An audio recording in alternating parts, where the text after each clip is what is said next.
আসসালামু আলাইকুম। আজকে ছুটির দিন, তাই ঘুম থেকে একটু লেট করে উঠলাম। থেকে উঠে ঘরের কাজ শুরু হয়ে গেল।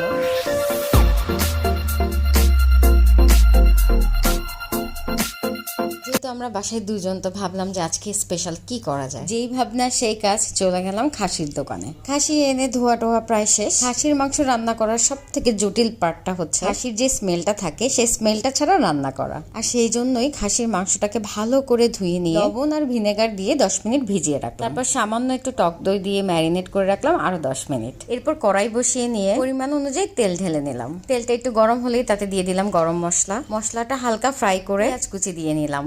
তারপর পেঁয়াজটাকে ভালো করে একটু ভেজে নিব। পেঁয়াজটাকে একটু ভালো করে ভেজে নিতে হবে, কারণ পেঁয়াজ যদি ভালো করে ভাজা না হয় তাহলে তরকারির ভিতরে আস্তে আস্তেই থেকে যায়। পেঁয়াজ ভাজা শেষ হয়ে গেলে তাতে আমি দিয়ে দিলাম বাটা মশলা, আদা বাটা, পেঁয়াজ বাটা আর একটু রসুন বাটা। বাটা মশলারও কিন্তু একটা স্মেল থাকে।